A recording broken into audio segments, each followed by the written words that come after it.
Hi, I'm Mark Madison, and I'd like to welcome you to another in our monthly series of Conservationists in Action. Today, we have a very exciting speaker. We're very lucky to lure here to Shepherdstown.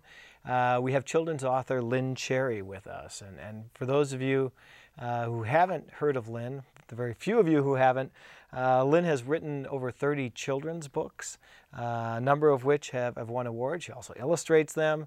A few of my favorites are The Great Kapok Tree, A River Ran Wild, The Armadillo from Amarillo, and my kids' favorite, How Groundhog's Garden Grew. I love your books. She's also been very active in trying to empower children and get them into nature. And she's been out here this week at NCTC talking with some of our students, talking with some of our staff out here, and just really adding a lot of value to our educational work out here. So Lynne, welcome to the studio, and it's so good to have you with us. Thanks for having me. Well, Lynne's going to talk a little about empowering children through books and nature, and I'm going to turn over to Lynne at this point. I would just like to remind those of you in the audience, this is actually a live broadcast, so if you have any questions for Lynne about her children's books, about children and nature, about empowering children and things you can do for the environment, please feel free to call in, email in, fax in, any means you can communicate with us. We'd love to hear your questions. All right, Lynne, let me turn over to you. Well, I just thought I'd begin before I show the PowerPoint Okay. to show the audience this Japanese stiltgrass, which I picked on the way here. And this became, it's an invasive species, and I noticed it at my place. I have a farm about 3 years ago, and I didn't realize it was such an invasive, and now it's completely carpeting my whole forest floor and has pushed out all the native wildflowers. So this is just along the edges here at NCTC, and you have time to actually do something. We'll learn from your experience. Learn from my travails, and just if it comes in a lot on mowers. Like if you have someone mowing your lawn, the lawn companies, it's Have you been able to control yours at all, or is it too late now? It is too late, so that's why I thought I'd share this with you before it's not too late, and people out there, Japanese stiltgrass. Okay. Well, thanks for empowering NCTC.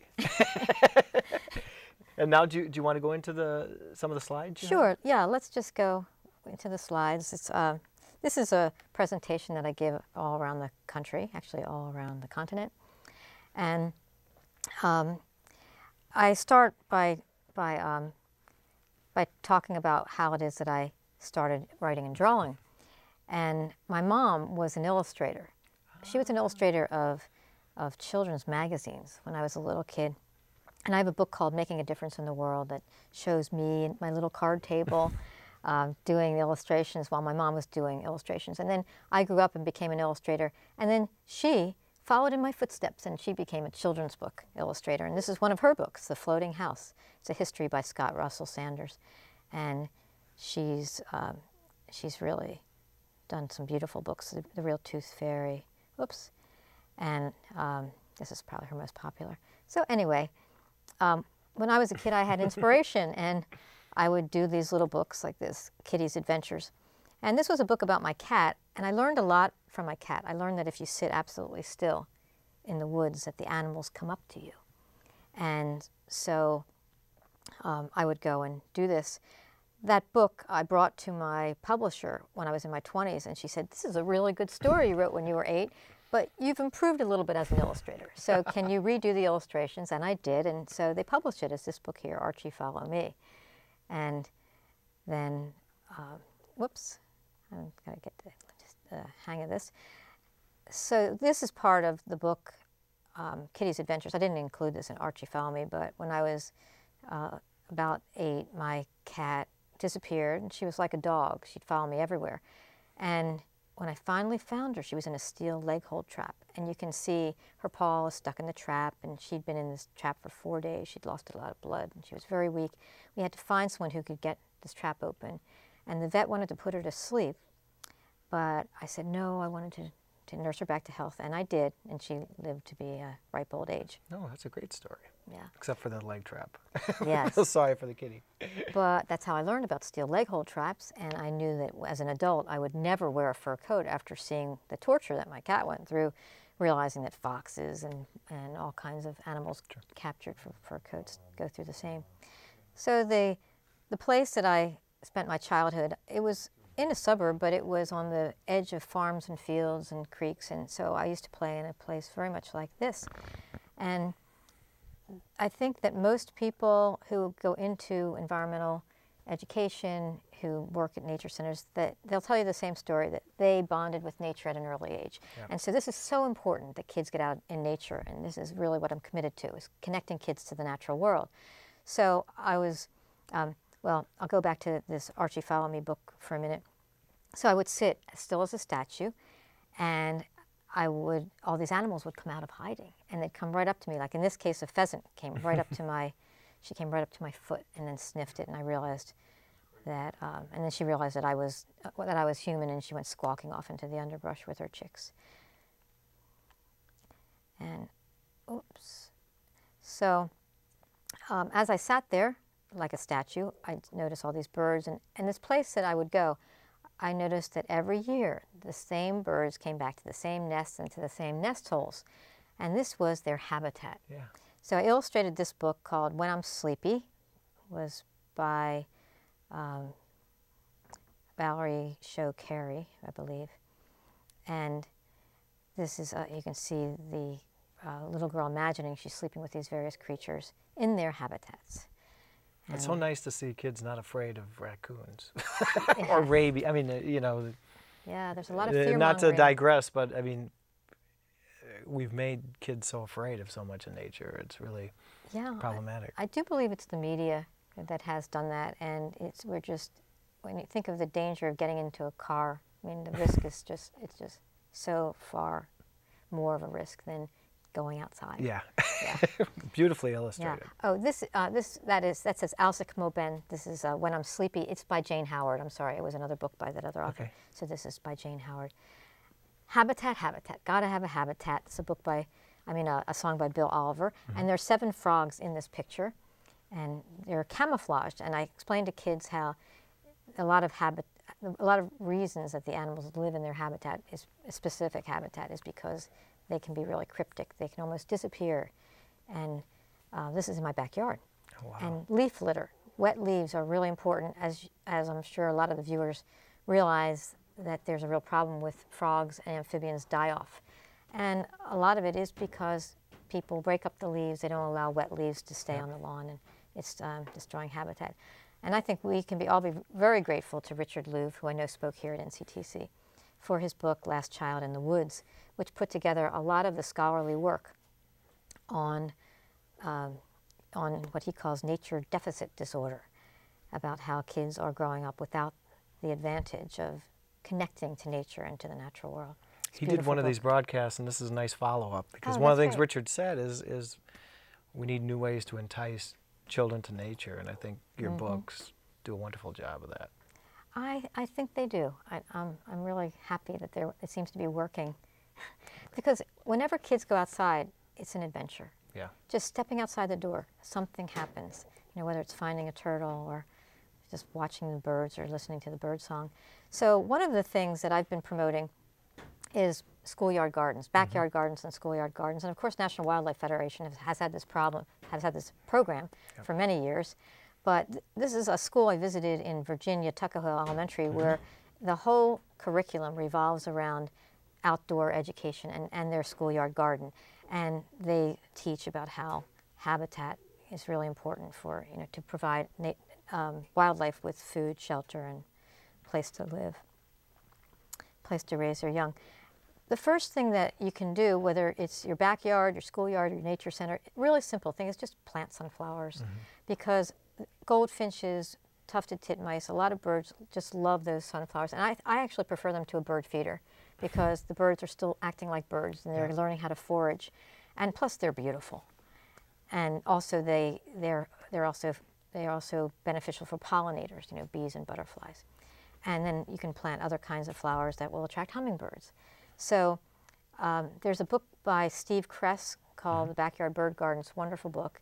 And it explains how you can plant certain plants that will attract certain birds. You can actually garden for specific birds to attract them. Steve did one of these programs too, many years ago in 1999. Oh, the other thing you can use sunflowers for is to cover up an ugly garage. Like I inherited in my backyard, and we plant them all around, now you can't see it. And they're That's a beautiful. bonus. And then once they grow really big, they're really nice little forts for kids who can crawl inside. Yeah, Sunflower House, that's a nice book. So kids at the school they lobbied to create a no-mow zone, realizing that meadowland, grassland was disappearing. And so their principal agreed, and they created this no-mow zone. And what they did first is they did a census where they went down on the grass on their hands and knees and magnifying glasses, and scientifically they looked at what was living in a square foot. Each kid took a square foot of this grass. And they found insects and some arthropods, but really not that much compared to when they let it grow. And once they let it grow, just the biodiversity was staggering, because birds came and were eating the seeds from the grass, and rabbits and voles and all kinds of animals were then using that as habitat. And it was very exciting for the kids.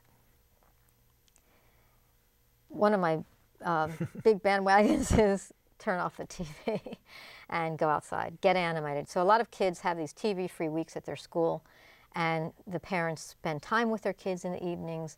They go to town meetings, they get involved in their community, they go talk to their neighbors. And right now we have really a breakdown of community, and I think part of it is because of television. So turn off the TV and do something with your children, and hopefully get involved in your community. Or go read an environmental book. Do you have any suggestions? Yeah, quite a few. All right. I did this poster when I lived in Ithaca. The Family Reading Partnership gives a free book to every child that's born in Ithaca. Oh, wow. And reading is a value that they're trying to purvey as a community, which is wonderful. That's my dogs, Jasper and Rocky, in that. What you know and love, you will care for. And so we go out on nature hikes. We found this red eft at one point. And again, you can see leaf litter. Yep. Very important. Keep those leaves, those wet leaves on the ground. This was under a rotted log, yellow-spotted salamander.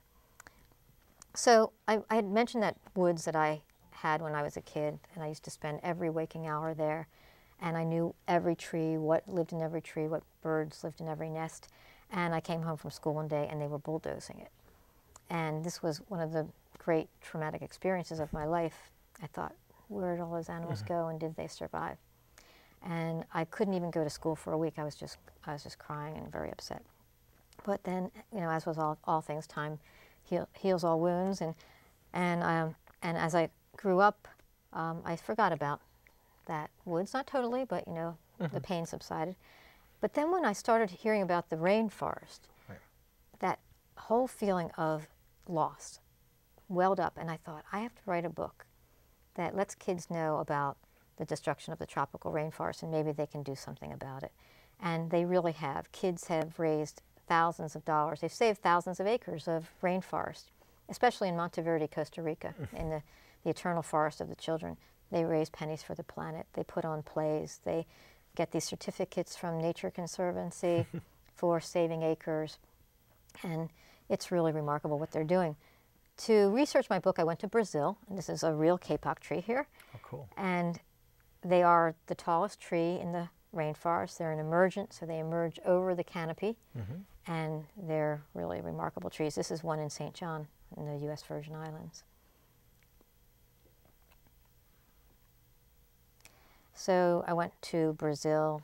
I flew from D.C. down to Florida, and then took another plane and flew to Manaus in Brazil, and I stayed there for a couple weeks, and that was the flight was 18 hours, but that was the easy part of the trip. When I got there, I found what I'd been reading about, the destruction of rainforests for cattle ranches, and this was an aha moment, because I took a look at these cattle, and I thought, these cattle might be butchered, they might be made into hamburger, and I might be eating them. They might be shipped abroad. And if I'm doing that, then I'm part of the reason for the destruction of the rainforest. So I thought, I am never eating a cow. I mean, I'm never eating a hamburger again unless I know where that came from. Where it came from, right. This was the scariest moment of my trip, looking down, going down a really windy road. You're looking through the windshield of a Jeep, And this friend who was an ethnobotanist had told me the story of going down one of these, and his car started spinning around because the roads are like mud. They're like ice. They're wet mud. And he'd spun around. His car had flipped over. He'd been thrown out of the window. He'd broken his arm and his leg.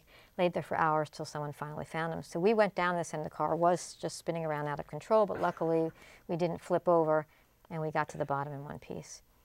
So getting back to the book, the man goes into the forest, and he starts cutting the tree. And the heat and the hum of the forest lull him to sleep. And as he sleeps, these different creatures come down and whisper in his ear a litany of reasons why he shouldn't cut the tree. And every plant and animal in this book is a real rainforest plant or animal. This is totally scientifically accurate. This is an emerald green boa, and the boa constrictor slithers down the tree and hisses in the man's ear, "Senor, this is a tree of miracles. My ancestors have lived here for generations. You must not cut it down." This is a silky anteater. It has very soft, silky fur and a very long tongue, and it sticks his tongue into hollow logs to get the ants out, which is why it's called an anteater. And the anteater says, "Senor, the big man tells you to chop down a beautiful tree. He does not think of his own children, who tomorrow must live in a world without trees." And the jaguar says, "Senor, if you chop down this tree, where will I find my dinner?" So every day I would do what I did when I was a kid, and I'd go into the forest and sit absolutely still and paint my paintings.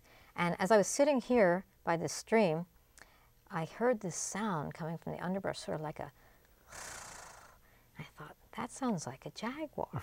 What do I do if that's a jaguar? I thought, do I sit here? Do I jump up and run?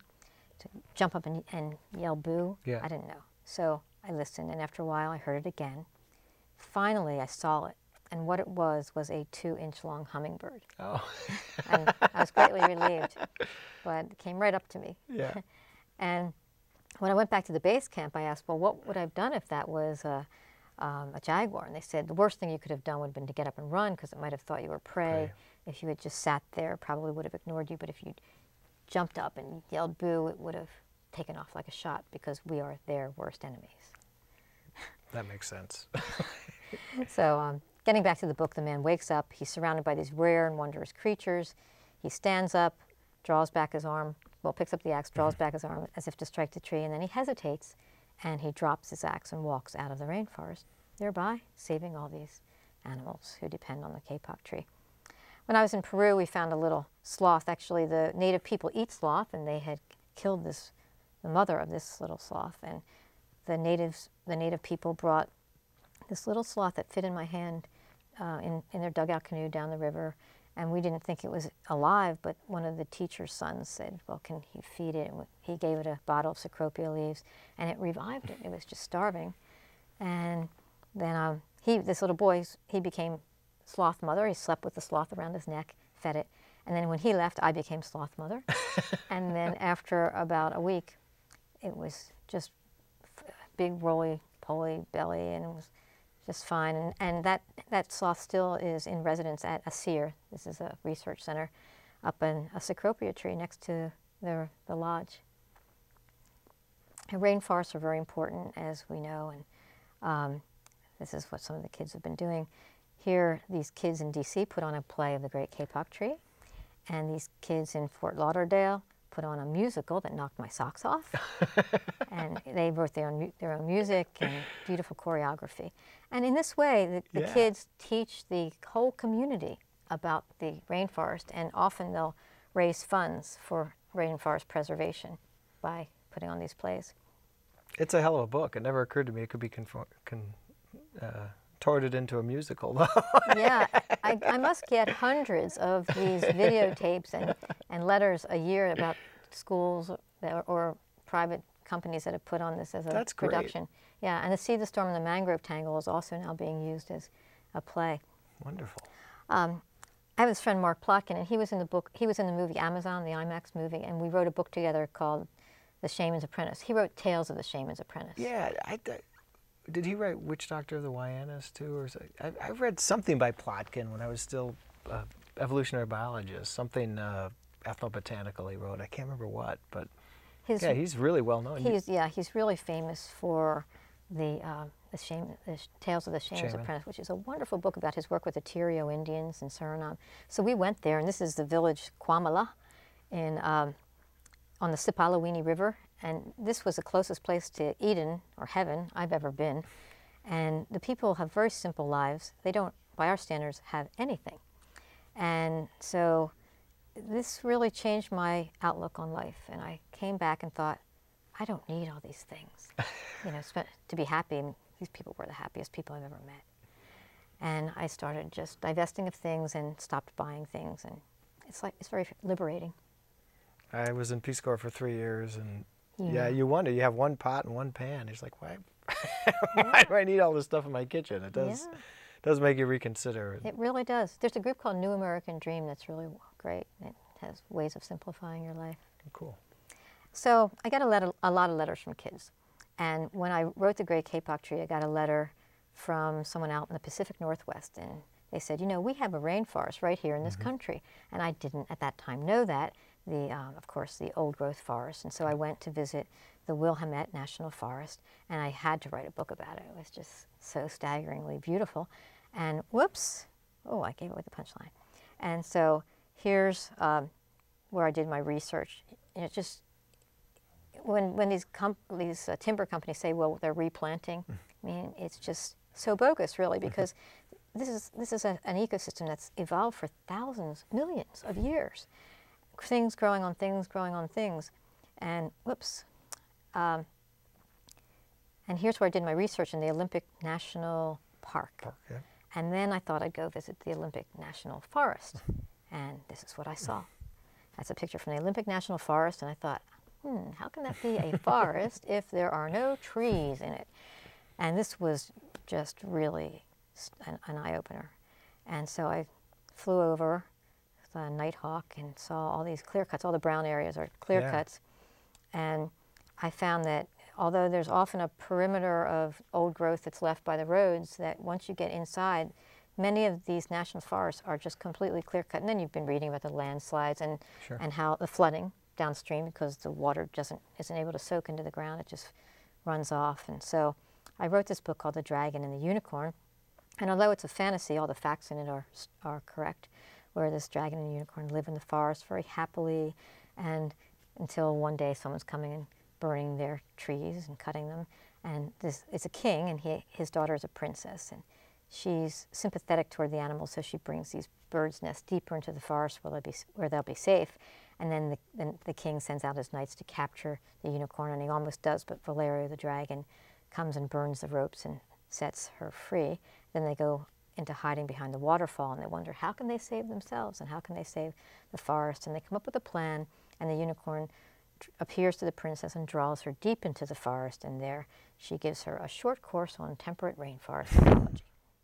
And here she's teaching her how every year that a tree grows, it forms a ring, and they count 600 rings in this tree. And the unicorn's saying that when this tree was a little seedling, the forest was then a great forest. You know, they're thousands of years old.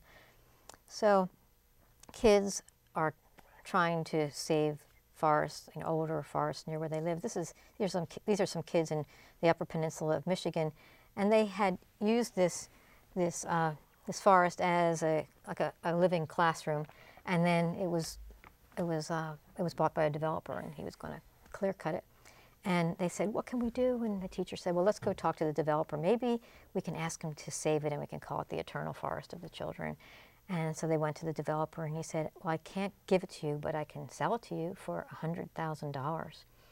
And they said, we're just third graders. We don't have $100,000. But the teacher used it as a math problem, and they went into the forest, and they counted the number of trees, and they divided them into $100,000, and they came out with $14 a tree. And they said, well, let's just save it tree by tree. So the kids did walkathons and bake sales. And then they wrote letters to the editor. And these letters were about the science, you know, the ecology of an old growth forest, the importance of an older forest. And these letters were so compelling that the local radio station asked the kids to come on and speak about the forest. And they did, and then they got asked to be on TV. And once that happened, so many people saw them that they started sending in money. And these kids in 6 weeks raised not $100,000, but $200,000. That's a great story. Yeah.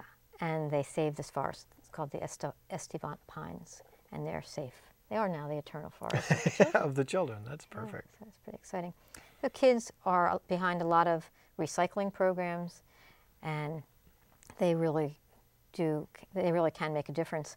A River Run Wild is used in a lot of fourth grade classes. It's in the in many fourth grade textbooks, so it's part of the curriculum. And in this book, the Native Americans first come to the Nashua, then the colonists come, they drive the Indians from the land. The people from Europe come, they build mills, and they think of the river as a big garbage can.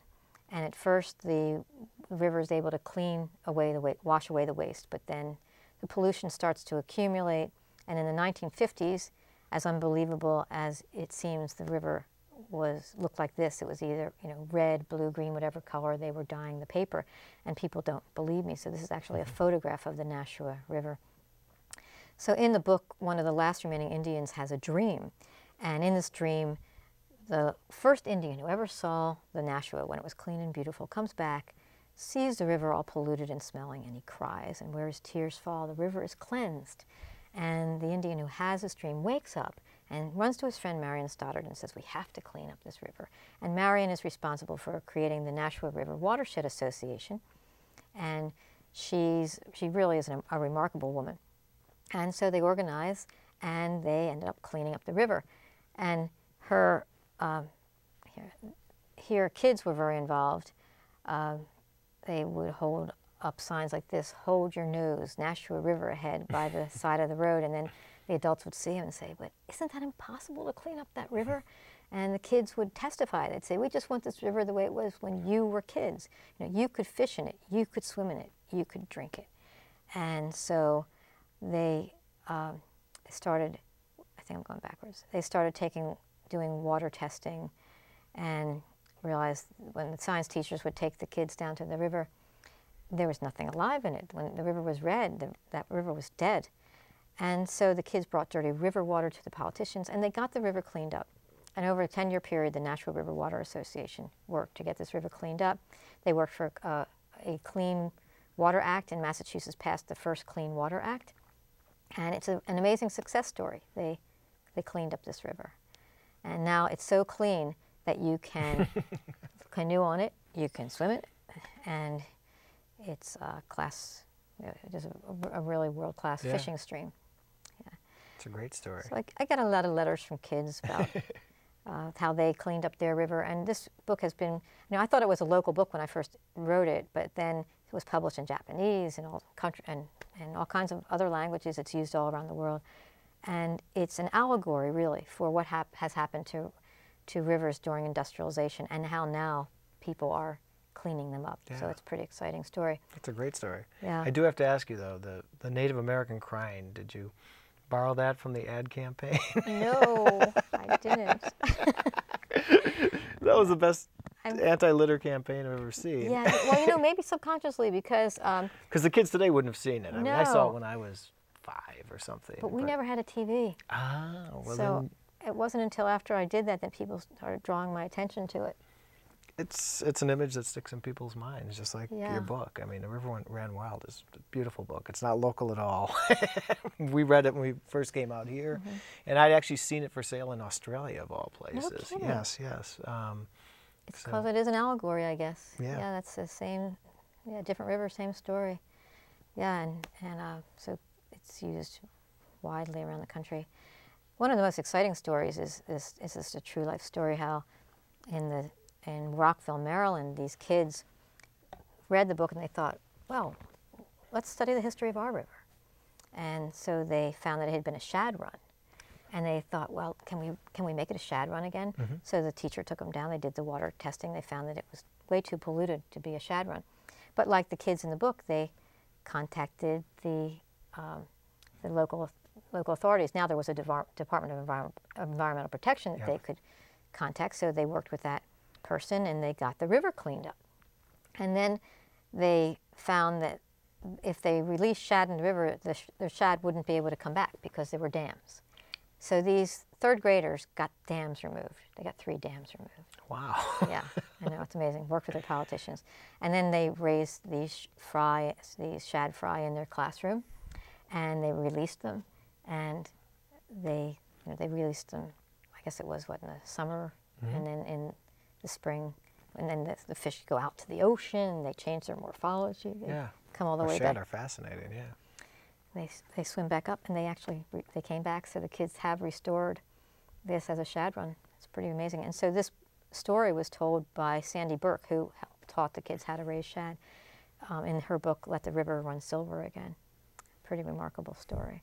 But it's kind of exciting, you know, how the book creates this action that is then written about by another author. Yeah. It's really neat.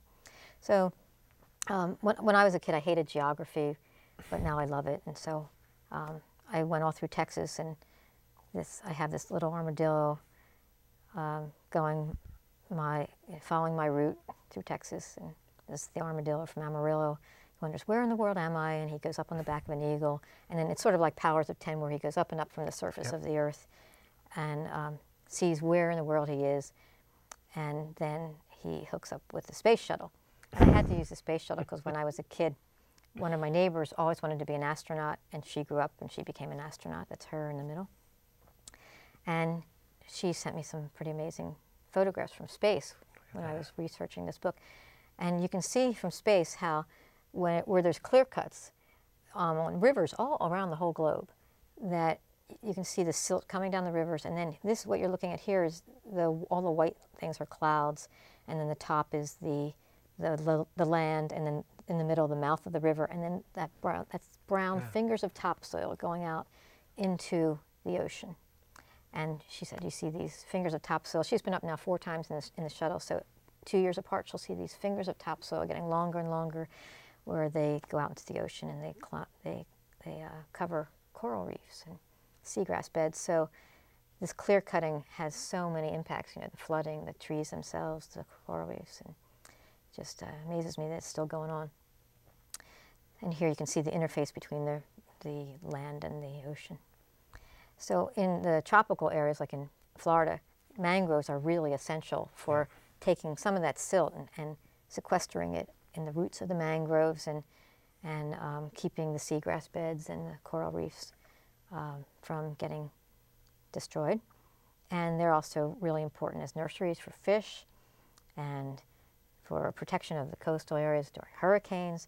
And everyone knows about the story of Indonesia now, about the tsunami, and how it was the places where the mangroves were intact that protected the coastal areas, and the places where they had cut them were just, some of them, wiped off the face of the earth.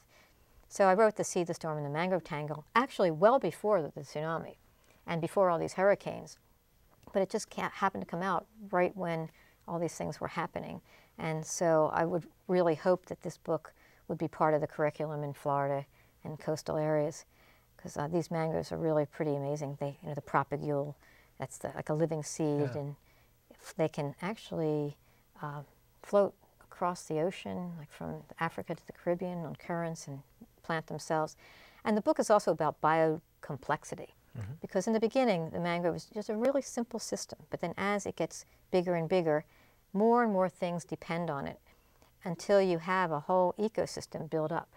And that's a good, really excellent rookery for birds, and also underneath for protection for and nursery for fish.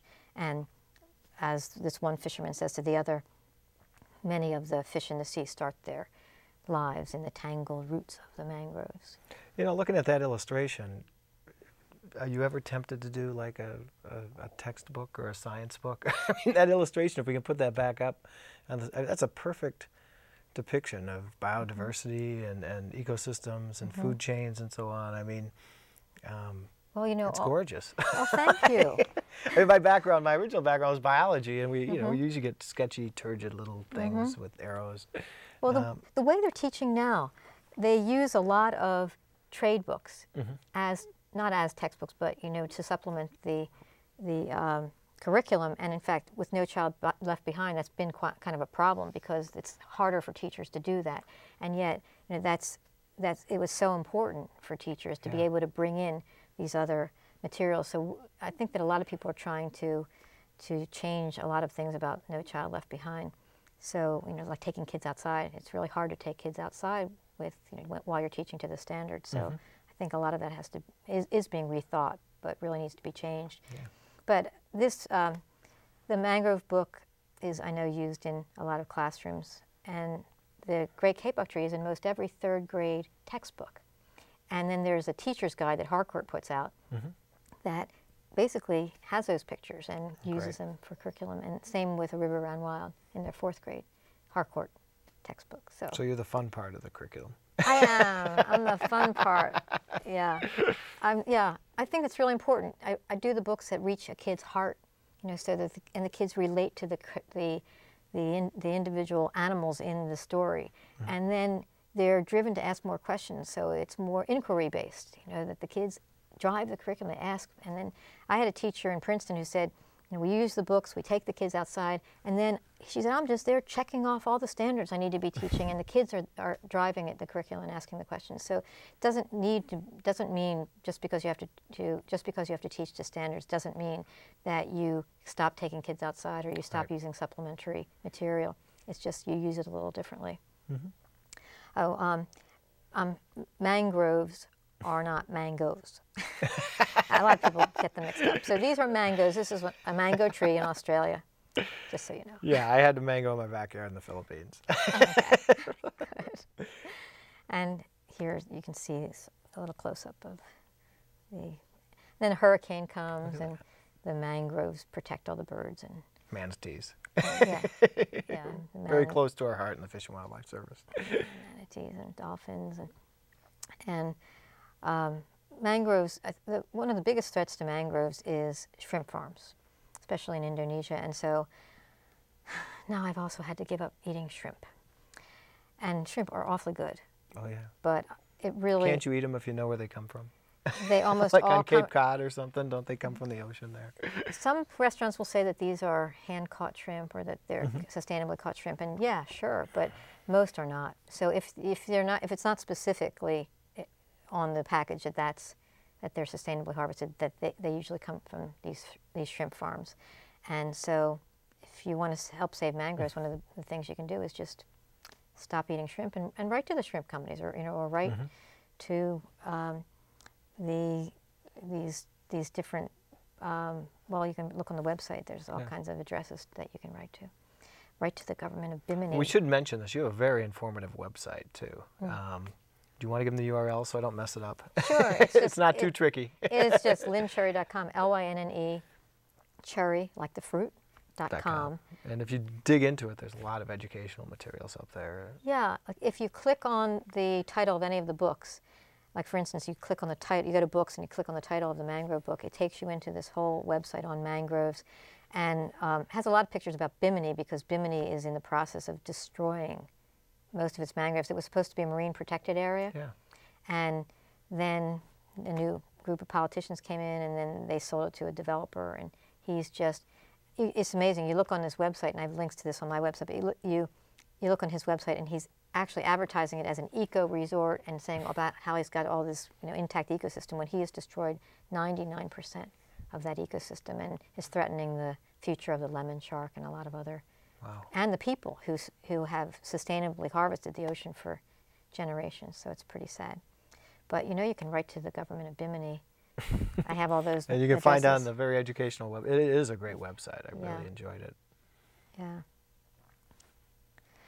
Oops. Oh, there it is. Okay. So this is in the Cayman Islands, where they're teaching kids about the food web. And each child imagines that they're a different animal or critter or insect. And then if they have a relationship with some other animal or insect or ecosystem, then they give them a piece of this line, and then all the lines just going every which way like a big spider web, and it's a web of life. And I like this because it's a real visual example of a food web, and it's fun. You get the kids outside and do this food web exercise. And kids have been replanting mangroves in a lot of the tropical areas. You probably know how popular the great kapok tree has been. Yeah. And one of the problems I have with that, I think it's really a good book about ecology. It's the basic ecological principles, like trees produce oxygen, and all living things are interconnected. I think that's really good thing about the book. But a lot of teachers have been using the great Kapok tree and doing these big rainforests in the classroom instead of taking kids outside. And if it precludes taking kids outside, I'd much rather they didn't even teach about the rainforest, because I think the most important thing is that kids get outside and have firsthand experiences in nature. Yeah. And so on my website I have a curriculum called Rainforest Your Forest, which is a way to teach about the rainforest comparatively, taking kids outside and looking at, well, how is this different? Well, all green things photosynthesize, looking at maybe collecting rain and looking at the difference in rainfall between the tropics and wherever you live. And all the other similarities and differences you can come up with hands-on. Yeah. And Flute's Journey was another attempt at getting this connection between where we live and the rainforest, because a lot of migratory birds fly between the rainforest and then all over North America, you know, where we live.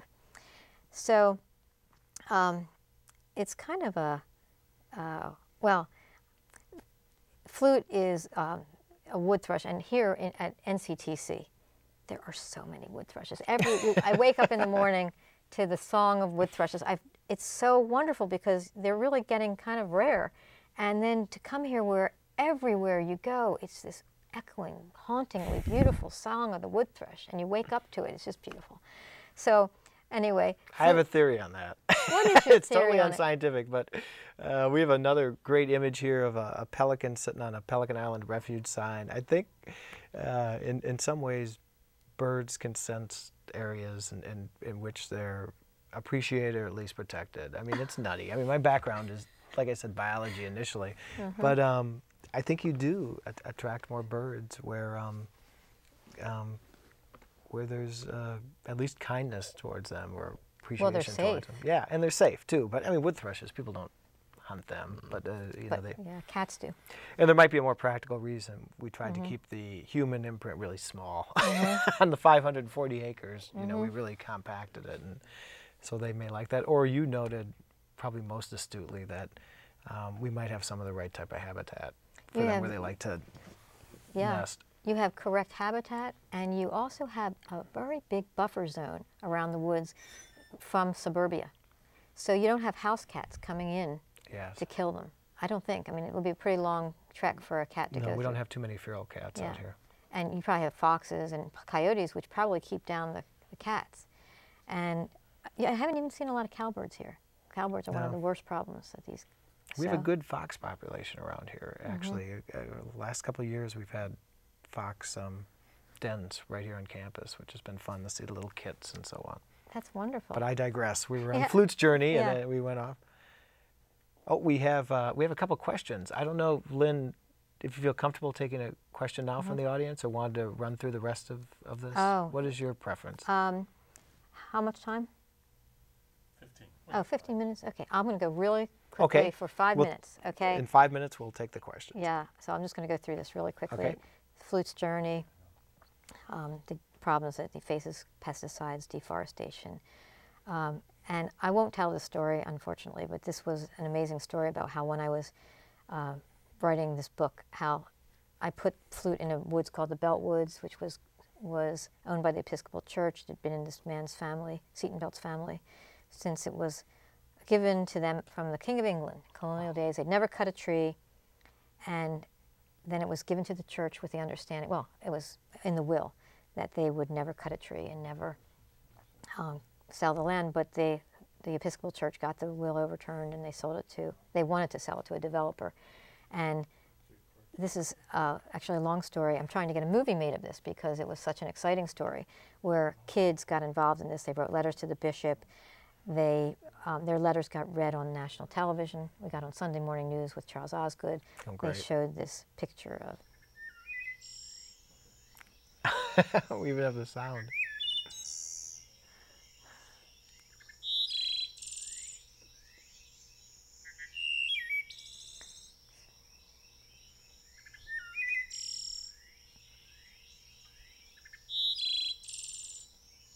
That's the song of the wood thrush, yeah.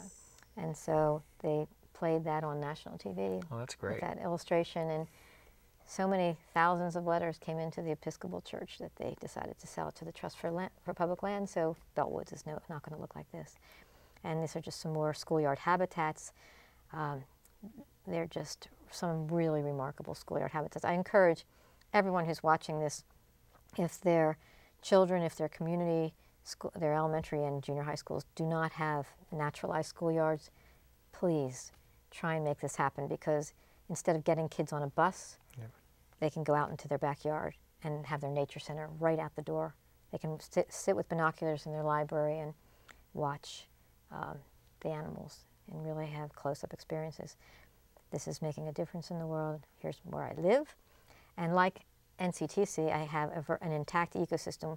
No mosquitoes, because the barn swallows are sweeping the skies in the day. The chimney swifts are sweeping the skies at dusk, and the bats at night. And I have some very interesting nocturnal visitors.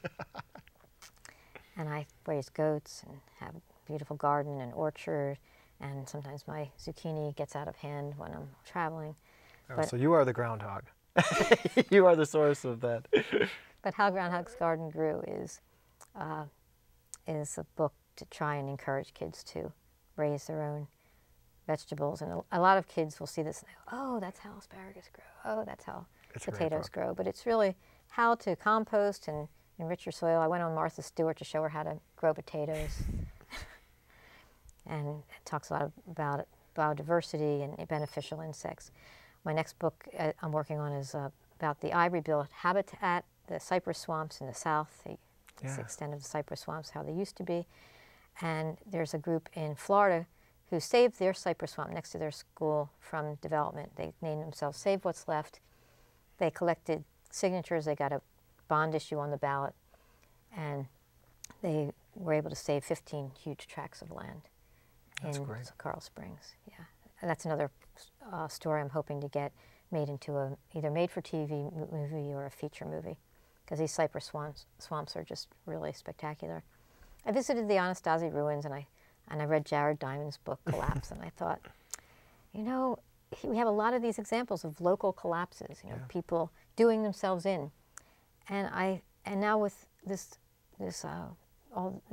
issue of global climate change, we now have the potential of doing the whole globe in, all of us in, which is really a scary thought. So I've written this book on the scientists and how it is we know what we know about climate change. Camille Parmesan studying the checker spot. And in my mangrove book here, I have the picture of the hurricanes. You know, hurricanes we're seeing all these melting glaciers.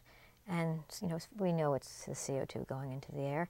Kids are writing letters to their politicians. In Harrisburg, a group of kids were able to get their governor, Rendell, to pass a bill to make idling illegal, thereby stopping a lot of CO2 being put in the air. Another kid did this Care About Your Air poster. This child was showing how he was supporting solar energy. It's kind of, you know, putting a solar panel on his helmet. Yeah. But, you know, trying to encourage his politicians to give tax breaks for solar collectors. You can get a Prius. You can even fit your canoe on it. That's important. Kayak easily. Not your horse, but your canoe. Or, you know, with kids, instead of going somewhere far away in your car, you can just go someplace local and take a nice canoe ride, or go sit in a stream. You know, just simple pleasures of life. And going to work carpooling, or better yet, bike pooling, and growing a garden, and eating locally and organic. So these are just some suggestions. For Thanksgiving, with How Groundhog's Garden Grew at the end, they all have a big feast, and I was hoping to make Thanksgiving an Earth-related holiday again. This is something that you can do. So, you know, lots of suggestions, but what drives me to go around the country talking about these issues and showing kids that they can make a difference, empowering them, is that we have a great gift here. I mean, we've been given this world where all we breathe, everything we eat, everything we need comes from this planet. And it really is a great gift. And I think that every one of us needs to do as much as we can to give back and to make a difference in the world. And everyone can make a great difference in the world. So I would love to take questions. All right, that's great. Why don't we take the questions? We're just going to patch them through in a sec. But that was a wonderful presentation. Thanks for sharing that with us. That was superb. It was the fast version. It didn't look that way. Hello. Hello? Hi. Hi. Lynn, there have been a lot of articles in the paper lately about songbirds and how the populations are down by 50 to 75%. Do you have anything to comment on that, or are you thinking about maybe writing a children's book about that? Well, Flute's journey is about that. That's exactly what it's about. It's about all the reasons that these birds are declining and the assaults on them. You know, pesticides is just a huge assault. You know, in fact, I just heard a story yesterday about someone here at NCTC had gotten a call that they had sprayed some kind of pesticide on their garden, and then their songbirds were lying there convulsing. So, you know, there you have cause and effect. And I think if for all of us listening out there, that we really need to make a more concerted effort to eliminate the use of lawn chemicals. I think lawn chemicals are killing these birds. Pesticides and lawn chemicals, spraying, agricultural spraying. That's just one thing, but I think that's probably the most pervasive, especially when we export a lot of the pesticides that are not allowed in this country. Do you think that is also what is affecting the bees? Because those populations are down too. Yeah, the bees, I've heard that too. I think it's multiple reasons. You have global climate change, so you see a lot of things changing. You see changes in range changes in a lot of animals, moving north, and you see, and just with being in a warmer temperature, you see with the forest, for example, how you have 2 generations of boring insects that are hatching out in the forest where you only had 1, and where the forest could cope with 1 but can't cope with 2. And perhaps it's the same thing with the bees, where, you know, they might have had tracheomites before, but with warmer weather or different parameters, you know, these things are changing. I know with a lot of the bees that the pesticides has been a problem, and that, you know, it's like with us, sometimes we can actually live having pesticide exposures, but we'll have neurological disorders, or we'll get cancer later, or our immune systems will be compromised. And I think I guess if I had to say one thing, it's as if the whole immune system of the whole planet is being compromised through all these multiple assaults. And so, although we can maybe survive, that our immune systems are not what they were, so they can't fight these assaults. And I think the same thing's happening with humans as it is with bees and with birds.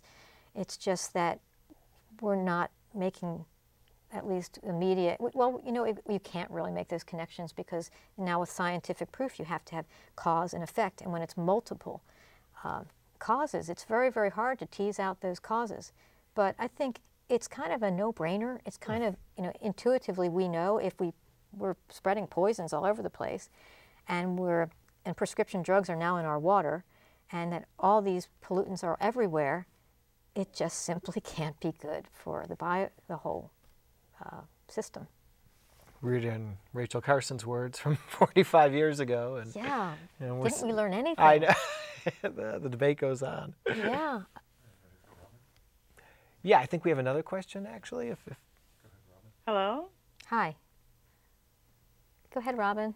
Oh, hi. Hi, Mark. Hi, Lynn. I loved your presentation. It's very inspiring and imaginative. Thank you. As you know, there's a Children of Nature movement sweeping the country. It is as if the skies have opened. How do you think the U.S. Fish and Wildlife Service can contribute to the Children of Nature movement? Well, I guess it all boils down to funding. You know, they have a certain amount of money, and they can spend it many different ways. And so if more of that money was directed toward getting kids outside, that would be very, very helpful. You know, or I know today Mark spent his morning taking kids out fishing. And so if the time of people who work for Fish and Wildlife was more freed up to take up, and that was a real priority, where the people who work for these agencies, that part of their time, part of their job description was maybe a day a week, you know, that they're taking a group of kids out and just letting them run free, you know, within constraints, but really explore and experience nature the way we did when we were kids. That would be a great thing to do. How do you see your books doing that? How do you think the kids make the jump from reading the book to going out in nature? I can only say through, well, the two books, A River Ran Wild and Flute's Journey, and the letters I've been getting, where with A River Ran Wild, the kids are then really curious about their own river, and so it seems to make them want to go down and look at their river and sort of look into the river and see what's there and learn about it. And then once they've been down to the river, then you've got them, you know, because it's like when we were kids, once you've experienced the river, you fall in love with the river. Yeah. You know, you love being there and just all the things you see happening whenever you go outside. You know, just these kind of amazing things. You know, some people sit on watch these things on TV, but if you go outside, you know, you'll see that hawk catch that that cardinal, or you'll see that fish jump way out of the water, or you'll see, or the dragonfly will land on your hand. So, or you'll find that black sand is actually a seething mass of frogs that are only a quarter of an inch long. So, it's just getting them outside, and that nature sells itself. Because Robin's question is well poised. She's one of the people helping us create this Children in Nature that's program. Wonderful. And, you know, it's somewhat new. I mean, we've done some stuff on it, but probably not in a concerted way. And we have 96 million acres and refuges and so on. And I think we may need to tap into people like you who actually know children and have communicated effectively with them. What do we do? It's not just enough to open the gate and say, well, you know, you could go out here and walk on this boardwalk. Right.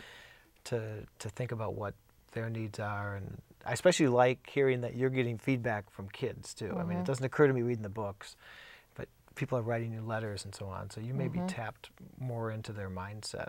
And this sounds like something we could work on together, like the people who are listening and you and NCTC. I've also thought that we really need to partner with other groups like Girl Scouts and Boy Scouts. That we should all be basically in this together. And they have the organizations are already there. It's just a matter of helping them to have these kids have this outdoor experience. So let's do it. Let's do it. Well, this has been a very fast hour. I'm afraid we're just about out of time. So Lynne, I'd like to thank you again so much for giving us this wonderful presentation and giving us some good ideas and hopefully beginning a longer term partnership. I'd like to thank those of you who took the time to tune in this afternoon, and hopefully you'll tune in to our next series, Conservationists in Action. And thank you all very much.